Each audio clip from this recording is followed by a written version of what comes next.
The jungle fell silent, except for the distant rumble of artillery. Marine Private First Class Robert Leckie pressed his face against the muddy earth of Henderson Field, feeling the tremor of incoming shells vibrate through his bones. It was October 15th, 1942. The Solomon Islands had become hell on earth. 6 months after Pearl Harbor, America desperately needed a victory. The Japanese Empire had swept across the Pacific like a tsunami, consuming Wake Island, Guam, the Philippines, and the Dutch East Indies. Their unstoppable advance seemed destined to reach Australia itself. But on this steaming tropical island called Guadalcanal, everything would change. The hook that would alter the course of World War II had been baited 3 months earlier when American intelligence discovered Japanese forces constructing an airfield on this obscure speck of land in the Solomon Archipelago. If completed, this airstrip would give enemy bombers the range to cut Allied supply lines to Australia and New Zealand. The strategic implications were catastrophic. Admiral Ernest King, Chief of Naval Operations, had argued passionately in Washington's war rooms that America must strike first. "We cannot allow the Japanese to complete this airfield," he declared to the Joint Chiefs of Staff. The decision was made. Operation Watchtower would be America's first major offensive of the Pacific War. Major General Alexander Vandegrift's 1st Marine Division would spearhead the assault. These were not the battle-hardened veterans of later campaigns, but largely untested troops who had trained in the sweltering heat of New River, North Carolina. Many had never seen combat, yet they would face the Emperor's finest jungle fighters. On August 7th, 1942, the morning sun revealed an awesome sight to the Japanese garrison on Guadalcanal. 82 American warships materialized from the dawn mist offshore, their guns trained on the beaches. Vice Admiral Frank Jack Fletcher's task force, 61, had achieved complete tactical surprise. The initial landings proceeded with unexpected ease. Marines swarmed ashore at Red Beach, meeting minimal resistance from the startled Japanese construction workers and Korean laborers. By evening, they had captured the partially completed airfield, soon to be renamed Henderson Field in honor of Major Lafton Henderson, killed at the Battle of Midway. But the Japanese were merely regrouping. Emperor Hirohito's forces had never retreated from conquered territory, and they would not start with Guadalcanal. Within hours of the American landings, Tokyo began mobilizing the Imperial Navy's most experienced commanders for a counteroffensive. As night fell on that first day, the Marines dug foxholes in the coral sand. Unaware they had just triggered a 6-month meat grinder that would consume thousands of lives. The jungle around them harbored not only enemy soldiers, but diseases that would prove equally deadly: malaria, dysentery, and dengue fever. Private Leckie, a veteran of the Paris Island Training Depot, wrote in his journal that night, "We have landed on an island that seems designed by nature to kill us." According to historical accounts documented in the Pacific War Encyclopedia, the Marines would soon discover the accuracy of that assessment. The stage was set for America's first prolonged ground campaign against the Japanese Empire. Neither side yet understood that Guadalcanal would become the turning point where American industrial might finally began to tell against Japanese tactical superiority. The Island of Death had claimed its first victims, but the real battle was just beginning. The tropical dawn of August 9th, 1942, brought catastrophe from an unexpected direction. As Marines consolidated their beachhead around Henderson Field, disaster struck their naval lifeline in the waters offshore. Vice Admiral Gunichi, Mikawa's cruiser force, had raced down from Rabaul under cover of darkness, executing one of the most devastating surprise attacks in naval history. The Battle of Savo Island lasted barely 30 minutes, but when the gun flashes faded, for Allied heavy cruisers lay broken and burning on the ocean floor: USS Astoria, Quincy Vincennes, and HMS Canberra had been caught completely off guard. Admiral Fletcher, fearing Japanese air attacks on his carriers, had already withdrawn his task force southward, leaving the Marines stranded with only half their supplies and ammunition unloaded. Major General Vandegrift received the crushing news as he established his command post in a captured Japanese bunker. His 19,000 Marines were now isolated on a hostile island, facing an enemy who controlled the surrounding seas by night. The Japanese had quickly dubbed these nocturnal supply runs the Tokyo Express, high-speed destroyer convoys that would plague American forces for months. The Marines christened their predicament Cactus, the code name for Guadalcanal. They were thorns in the Japanese Empire's side, but thorns that might soon be plucked and discarded. Food and ammunition began rationing immediately, with each man receiving 2 meals daily of captured Japanese rice supplemented by coconuts and whatever could be foraged from the jungle. Henderson Field became the focal point of an epic struggle. Army Air Force Captain Marion Carl led the first fighter squadron to land on its hastily completed runway, flying obsolescent Grumman Wildcats against the feared Japanese Zero fighters. The airstrip itself was a marvel of marine engineering. Built from pierced steel planking over crushed coral, it could barely accommodate the twin-engine bombers, so desperately needed, disease struck with the efficiency of enemy bullets. Within weeks, 70% of the Marine force was suffering from malaria, dysentery, or tropical ulcers. Medical supplies dwindled to nothing, forcing corpsmen to reuse bandages and operate without anesthesia. The jungle itself seemed to be waging war against the Americans. Yet the Marines adapted with characteristic resilience. They learned to sleep in waterlogged foxholes during the daily tropical downpours, to distinguish between the sounds of incoming Japanese artillery and friendly fire, and to survive on minimal rations that left most men losing 30 pounds or more. Colonel Lewis Puller's 1st Battalion, 7th Marines earned particular distinction during these dark early weeks. Puller, already a legend from his pre-war service in Haiti and Nicaragua, instilled an aggressive fighting spirit that would prove crucial in the battles ahead. "We're not retreating," he told his men. "We're just advancing in a different direction." The Japanese, meanwhile, were systematically reinforcing their position. General Harakichi Hyakutaki's 17th Army headquarters at Rabaul began funneling elite troops onto the island via the Tokyo Express. These were not the construction workers who had fled the initial landings, but veteran jungle fighters from campaigns in China and Southeast Asia. By late August, the opposing forces were roughly equal in numbers, but the Japanese held crucial advantages. They controlled the seas around Guadalcanal, possessed superior knowledge of the terrain, and enjoyed the tactical flexibility of forces trained specifically for tropical warfare. As referenced in Samuel Eliot Morrison's The Struggle for Guadalcanal, the Marines faced their greatest test, knowing that defeat would likely doom Australia and New Zealand to Japanese invasion. The baptism by fire had begun, and only the toughest would survive the inferno ahead. Colonel Kiyono Ichiki was a warrior bred in the samurai tradition, a veteran of campaigns across China who had never known defeat. On August 19, 1942, he stood on the black volcanic beaches of Guadalcanal, supremely confident that his elite regiment would sweep the Americans back into the sea within hours. The Japanese high command had fatally underestimated American strength on the island.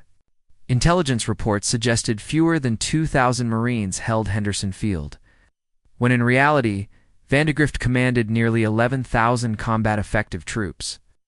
This miscalculation would prove catastrophic for Ichiki's 900 men. The colonel's plan was audaciously simple. A frontal night assault across the Tenaru River would overwhelm the American perimeter and recapture the airfield before dawn. His soldiers, veterans of the Russo-Japanese War and the conquest of Manchuria, moved through the jungle with the silence of hunting cats. Marine listening posts detected the Japanese advance shortly after midnight on August 21st. Private, First Class Johnny Rivers, manning an observation post near the river mouth, heard the distinctive sound of equipment clanking through the underbrush. His whispered radio report to Colonel Clifton Cates's 1st Marines set the trap that would destroy Ichiki's regiment. The Japanese attacked at 0200 hours, charging across the sandbar with fixed bayonets and screaming banzai. Their assault hit the strongest point in the Marine defensive line, exactly where Cates had positioned his veteran riflemen behind interlocking fields of fire. Machine gunner Private Al Schmid became a legend that night, firing his water-cooled Browning until the barrel glowed red-hot in the darkness. Even after shrapnel blinded him, Schmid continued firing by sound alone, guided by his assistant gunner's directions. His position alone accounted for over 200 enemy casualties. The slaughter was methodical and horrible. Japanese soldiers threw themselves against the Marine positions wave after wave, their courage magnificent, but their tactics suicidal. The Tenarú River ran red with blood as dawn revealed the full extent of the carnage. The psychological impact resonated far beyond Guadalcanal. In Washington, the Joint Chiefs of Staff finally had proof that American forces could defeat the Japanese in ground combat. In Tokyo, the Army General Staff began revising their assumptions. About American military effectiveness, Marine morale soared after the Tenarú victory. But Vandegrift knew this was merely the opening round. Japanese reinforcements were streaming toward the island aboard the Tokyo Express. The enemy's next assault would be far more carefully planned and powerfully executed, as documented in Richard Frank's Guadalcanal, the definitive account. Of the landmark battle, the Tenarú engagement established patterns that would define the entire campaign. Japanese tactical rigidity against American adaptability. Samurai honor against practical effectiveness, and the gradual erosion of imperial Army confidence through repeated defeat. The massacre at Tenarú had bloodied the Marines' bayonets. But the real test of American resolve still lay ahead in the green hell of the Guadalcanal jungle. September brought no relief from the tropical heat, but it carried something far more ominous: the steady rhythm of Japanese reinforcement. Convoys racing down the slot under cover of darkness. Major General Kyoto Kawaguchi had learned from Colonel Ichiki's catastrophic frontal assault, planning instead a sophisticated three-pronged attack that would exploit the jungle terrain surrounding Henderson Field. Unlike his predecessors' reckless charge across open ground, Kawaguchi's strategy emphasized stealth and coordination. His 6,000 troops would infiltrate through the densest jungles south of the airfield, where American defenses were thinnest. The main assault would strike from an unexpected direction, while diversionary attacks pinned down Marine reserves. Elsewhere, the key to Kawaguchi's plan was a coral ridge that dominated Henderson Field from the south. This elevated position, soon to be christened Bloody Ridge by the Marines who died defending it, offered commanding fields of fire over the entire American perimeter. If the Japanese could seize and hold this high ground, Henderson Field would become untenable. Lieutenant Colonel Merritt, Edson's 1st Raider Battalion, held the southern approaches to the ridge. These were elite troops, specially trained for amphibious operations and jungle warfare. But they numbered fewer than 800 men against Kawaguchi's full division.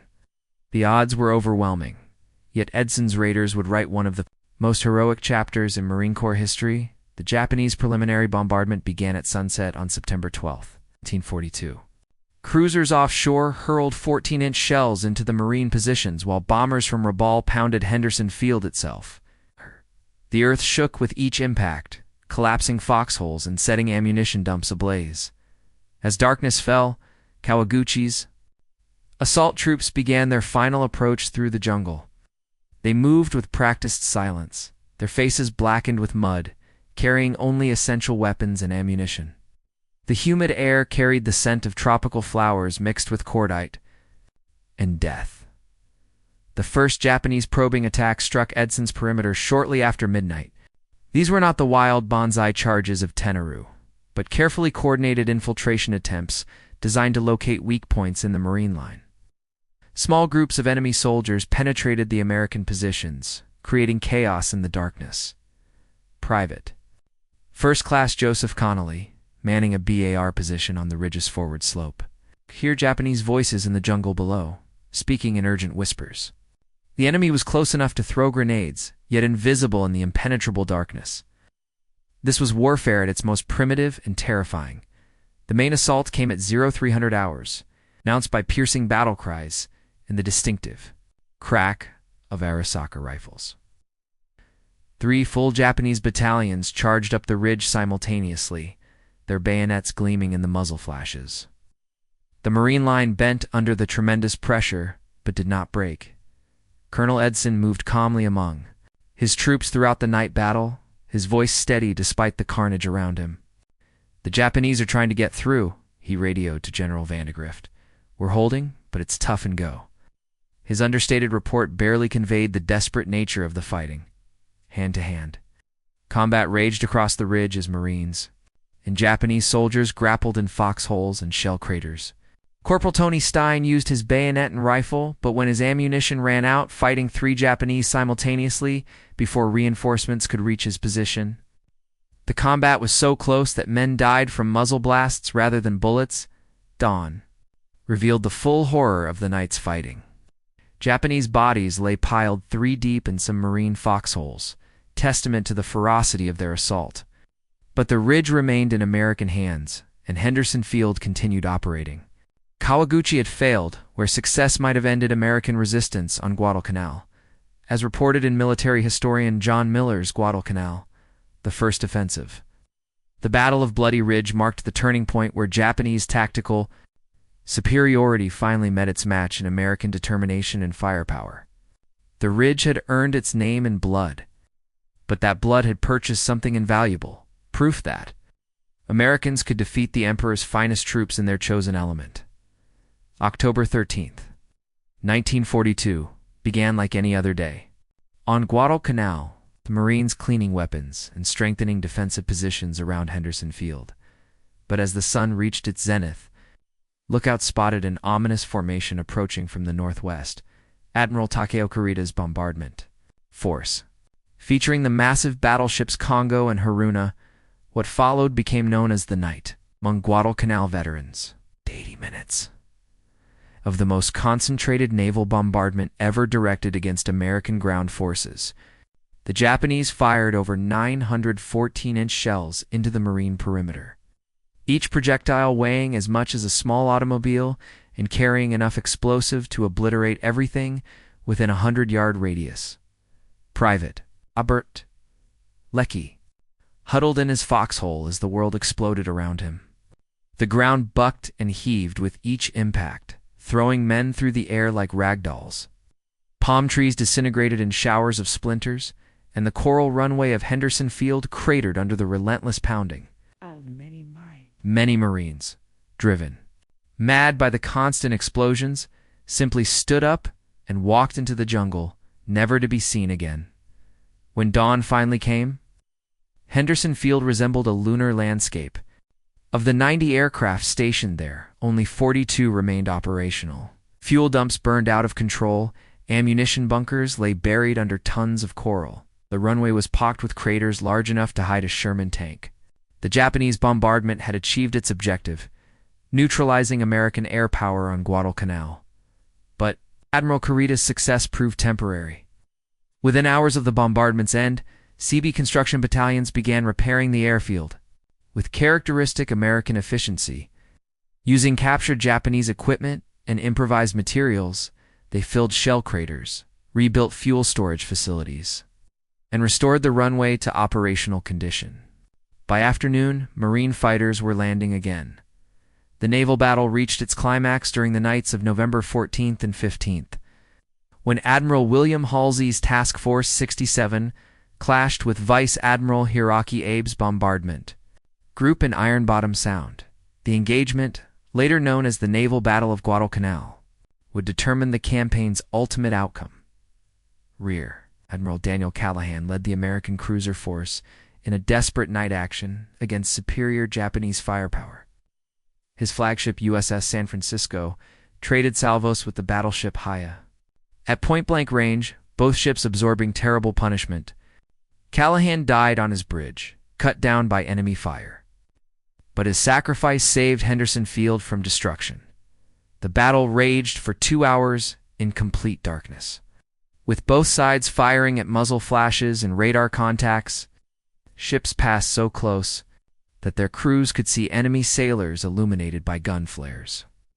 USS Atlanta took friendly fire from her own forces, while Japanese destroyer Akatsuki exploded in a pillar of flame visible from Guadalcanal's beaches.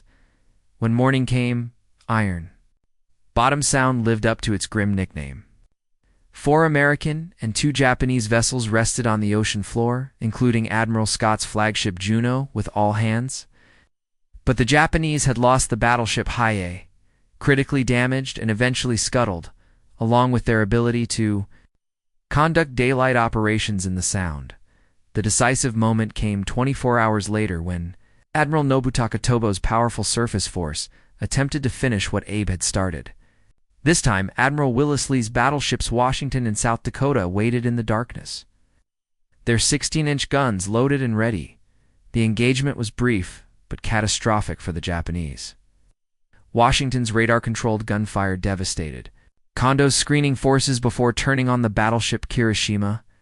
7 16-inch shells struck the enemy vessel in rapid succession, reducing her to a blazing wreck that would sink before dawn. Lieutenant Commander Bruce McCandless, aboard Washington during the action, later described the scene. The enemy battleship simply disintegrated under our fire. One moment she was there, firing back at us, and the next, she was a ball of flame drifting helplessly in the darkness.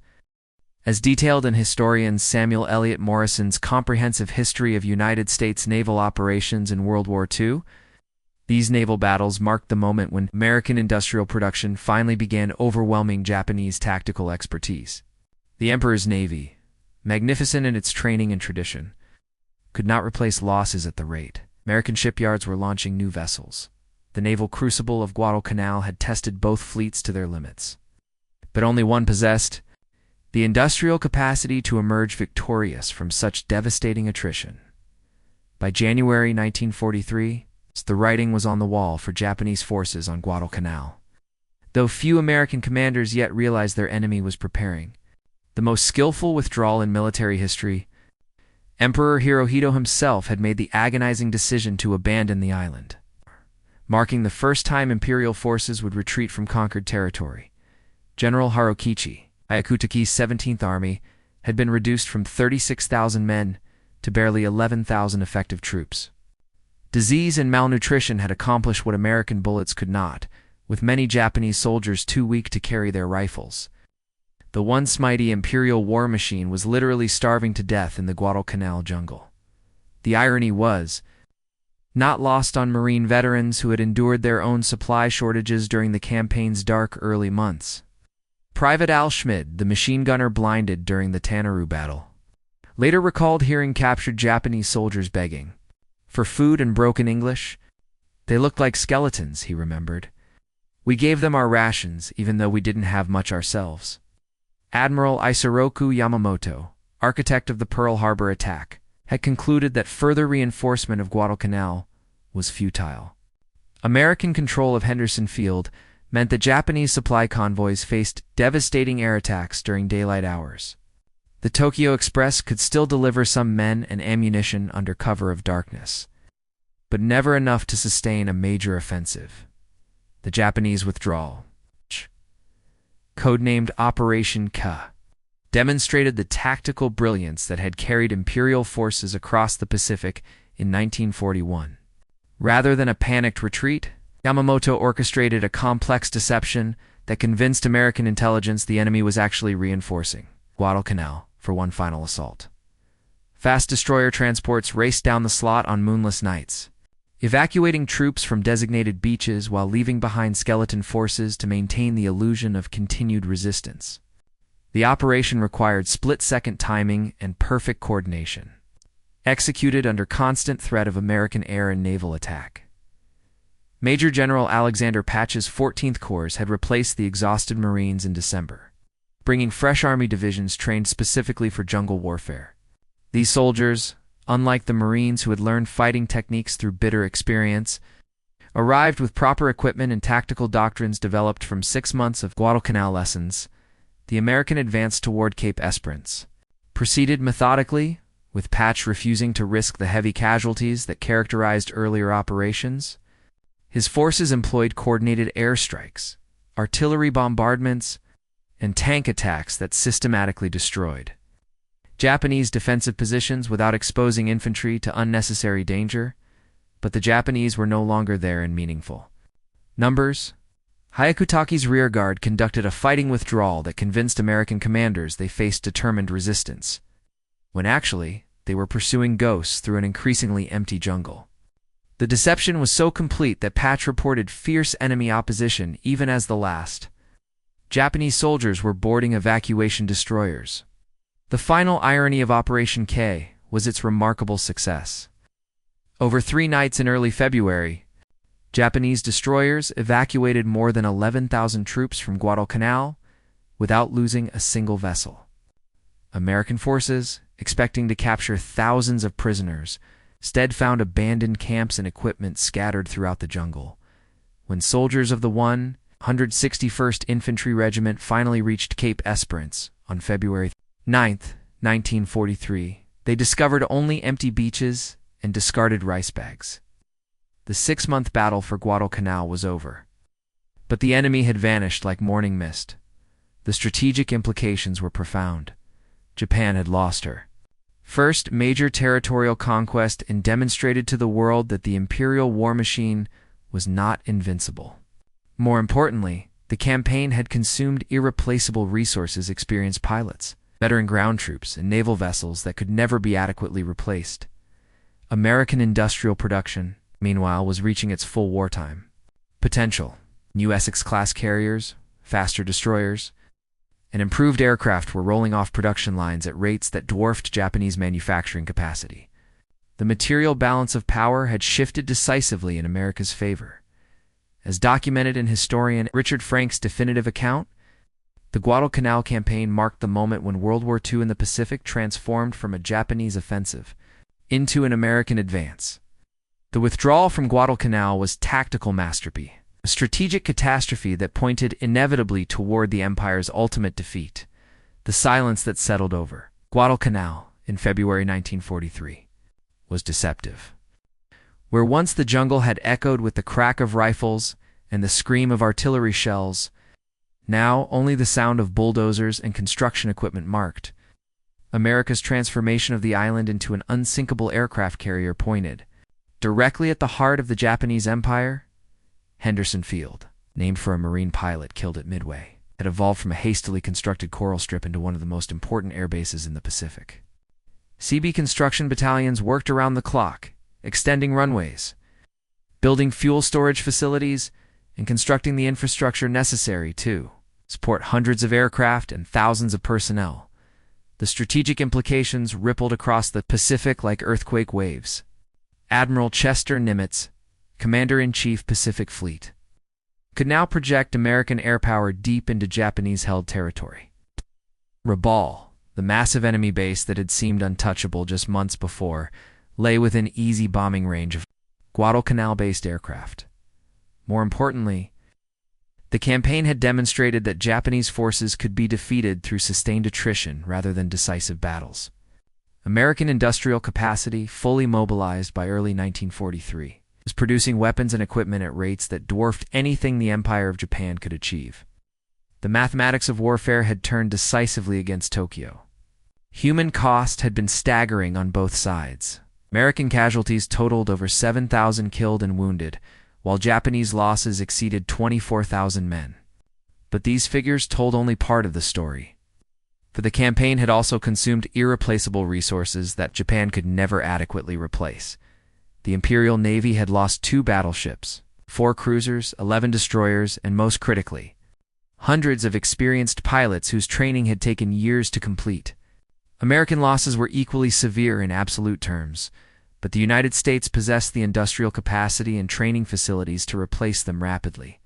Perhaps most significantly, the Guadalcanal campaign had shattered the myth of Japanese invincibility that had paralyzed Allied resistance across the Pacific. Australian and New Zealand forces, who had watched helplessly as the enemy advanced toward their homelands, now saw proof that the rising sun could be stopped and reversed. The psychological transformation was particularly evident among American forces. The Marines and soldiers who had endured 6 months of tropical hell returned to the United States as heroes. Their experiences forming the foundation of doctrine and training, programs that would carry subsequent amphibious assaults across the Pacific. Colonel Lewis Puller, whose aggressive leadership had inspired his men through the darkest hours of the campaign, received the Navy Cross and promotion to full colonel. His tactical innovations, particularly the use of coordinated air-ground operations, became standard doctrine for future island campaigns. The technological lessons learned on Guadalcanal proved equally valuable. American radar systems initially. Inferior to Japanese optical equipment for night combat, underwent rapid improvement based on battle experience. The development of proximity-fused ammunition, better communication systems, and improved medical techniques all trace their origins to the Solomon Islands crucible. Japanese strategic planning, meanwhile, had to confront the reality that their pre-war assumptions were fundamentally flawed. The conquest of Southeast Asia and the Dutch East Indies was supposed to create an impregnable defensive perimeter. But Guadalcanal had demonstrated that no position was truly secure against American amphibious capabilities. General Douglas MacArthur, commanding Allied forces in the Southwest Pacific, immediately began planning offensive operations that would exploit the strategic initiative gained through the Guadalcanal victory. The road to Tokyo, which had seemed impossibly long after Pearl Harbor, now appeared achievable through systematic island-hopping campaigns.